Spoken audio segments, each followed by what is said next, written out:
À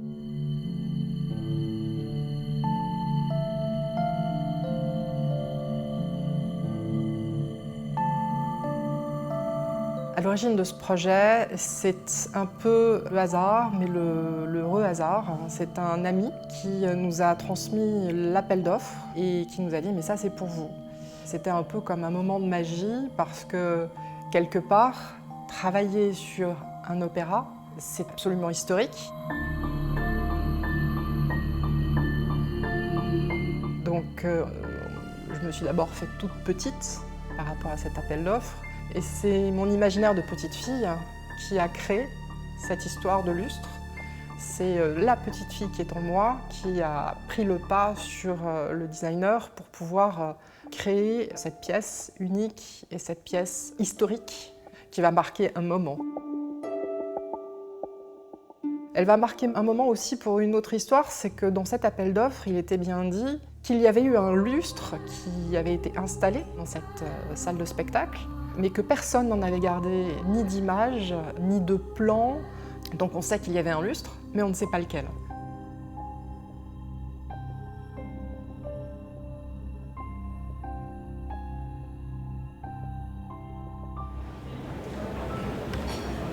On n'arrive pas à savoir si historiquement l'Opéra d'Avignon qui a été construit au milieu du XIXe siècle a eu un lustre ou n'a pas eu de lustre. On a eu une grande difficulté à retrouver des images plausibles d'un lustre existant. Il faut savoir que dans l'histoire des opéras, le lustre avait une caractéristique acoustique aussi. Et la question qu'on s'est posée, est-ce qu'on a le courage de restituer un lustre historique qu'on ne connaît pas, ou est-ce qu'on prend à notre courage celui d'importer dans une salle historique un lustre contemporain? On a très vite écarté la première solution.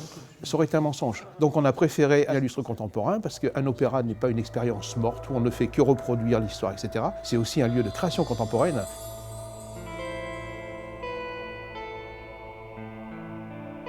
Le point de départ a été le plafond dans lequel le lustre devait s'intégrer, qui ressemble en fait à ceci, avec un dôme qui s'inscrit dans le plafond. Et mon idée a été de créer un dôme complémentaire en face de ce dôme, de façon à recréer en fait une forme complémentaire, avec à l'intérieur donc des pièces qui allaient s'inscrire, nos bougeoirs d'abord, avec les pampilles en dessous, et ensuite une grosse boule en albâtre du coup, qui sera éclairée également, et qui va venir ponctuer tout ce lustre.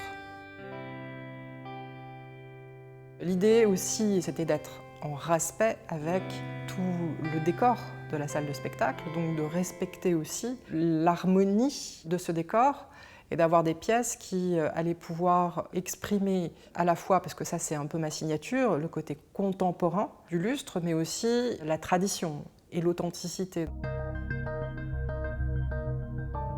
Le lustre devant être le reflet aussi de l'histoire passée, mon idée a été de travailler sur des matériaux qui soient des matériaux en lien avec nous, ce qu'on utilise régulièrement, qui est un peu l'ADN de Boébia, c'est la porcelaine de Limoges.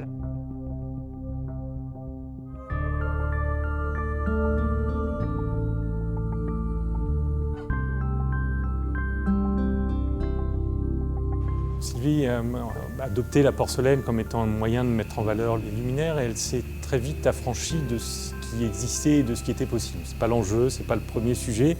Le premier, c'est est-ce qu'on peut créer cette forme-là et après on voit effectivement comment on y arrive avec nos contraintes. Et ce qui est intéressant avec le travail qu'on fait pour Sylvie, c'est qu'on est quasiment en permanence à la limite de ce qu'on sait faire. Ce qui apporte énormément de valeur aux pièces et aux objets parce que c'est des objets qui, par nature, n'existent pas.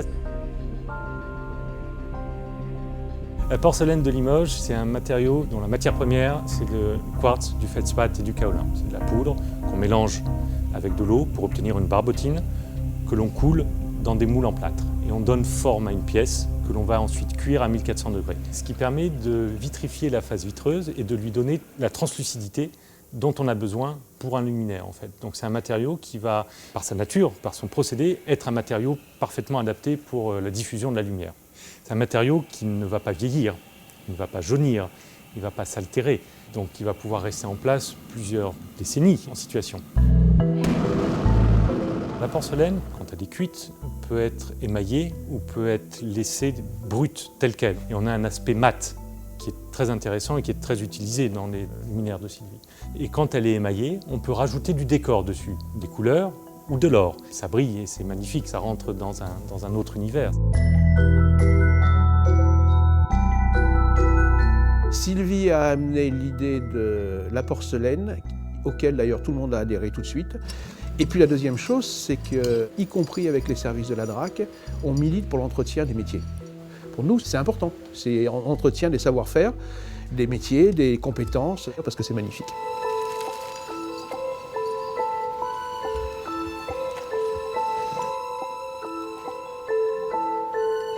L'utilisation des LED nous permettait aussi de nous inscrire dans la modernité, de nous inscrire dans le côté très contemporain et de pouvoir aussi nous libérer, puisque le LED ne nécessite pas beaucoup d'alimentation électrique, de pouvoir nous libérer des structures lourdes, métalliques, puisqu'on avait un objectif de 1 tonne à ne pas dépasser globalement pour un lustre qui va faire aujourd'hui 7 mètres de hauteur sur 4 mètres de diamètre.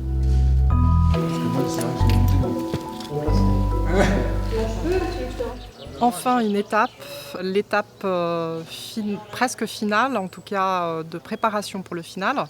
C'est le rêve qui devient réalité, c'est la concrétisation de plus d'1 an de travail aujourd'hui sur image 3D. C'est la naissance du lustre, c'est vraiment la première sortie du lustre et c'est un moment qui est émouvant, en tout cas pour moi, puisque enfin je le vois sortir et le concrétiser enfin.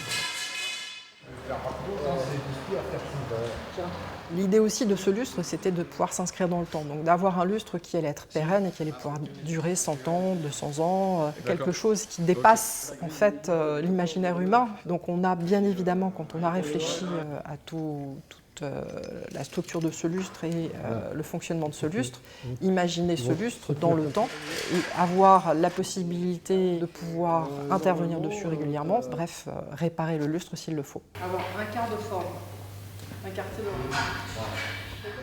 Ce qui nous a guidés vers ce choix, il y avait une première obligation, celle d'éclairer.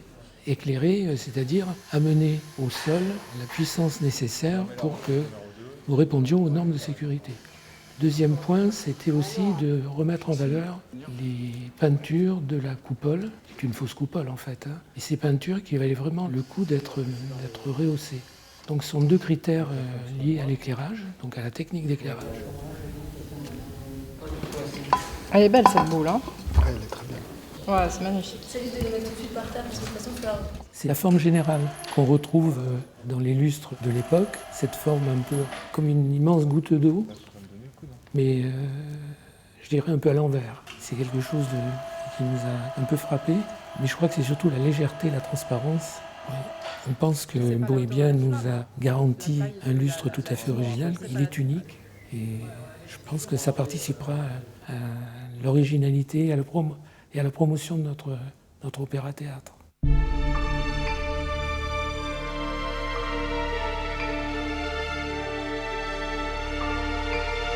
Il n'y a pas de conciliation entre le passé, le présent et l'avenir.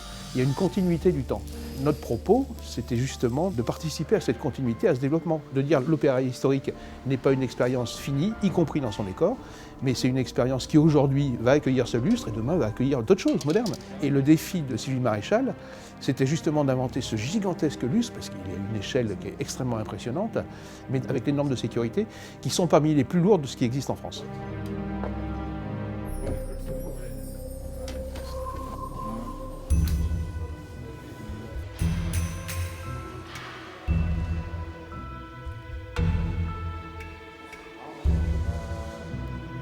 S'inscrire dans le temps, effectivement, on va faire partie d'un bâtiment historique, donc quelque part on fait partie de l'histoire de ce bâtiment maintenant. Et la signature de ce lustre va être, pour des siècles et des siècles, quelque chose de vivant qui va traverser et qui va aller au-delà de nos vies à nous.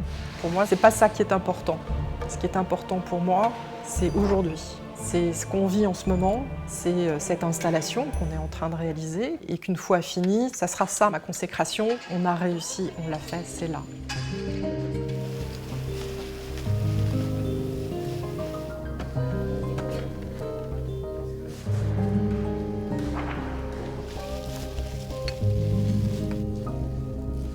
Le nom a été une réflexion partagée entre une salle de spectacle, dans un opéra où on chante beaucoup, et puis tous ces anges qui Il y avait tout autour, dessiné sur le plafond. Donc le cœur des anges, c'est un peu le lien entre tous ces éléments-là.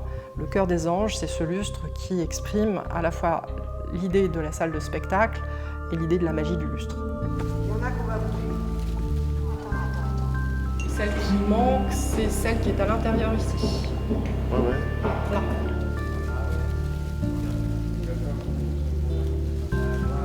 C'est la première fois qu'on le déballe. Là, pour le coup, on est en train de révéler toutes les pièces qui étaient cachées jusqu'à présent dans leurs petits sachets plastiques et qui vont petit à petit prendre leur place dans ce grand lustre de façon naturelle, juste par l'aplomb du fil.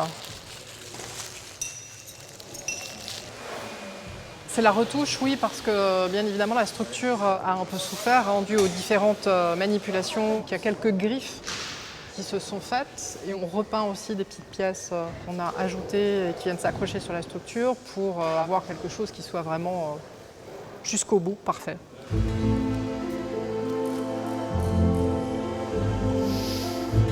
C'est une création des artisans français.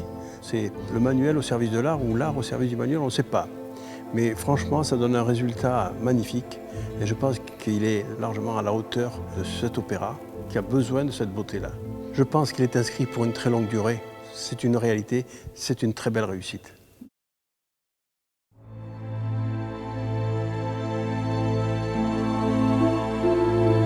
Là, je vois des heures et des heures de travail passé et l'aboutissement de ce travail. Les mots sont difficiles et dépassent en fait ce que je ressens. C'est difficile à exprimer. Ça monte très doucement pour éviter justement d'avoir des accidents. Il ne faut pas perdre de vue quand même qu'on est sur de la porcelaine de Limoges et que les pampilles qui ne sont que suspendues, elles sont vraiment suspendues dans l'air. Il faut éviter qu'elles s'entrechoquent et qu'on ait de la casse. Ce serait dommage à cette étape-là.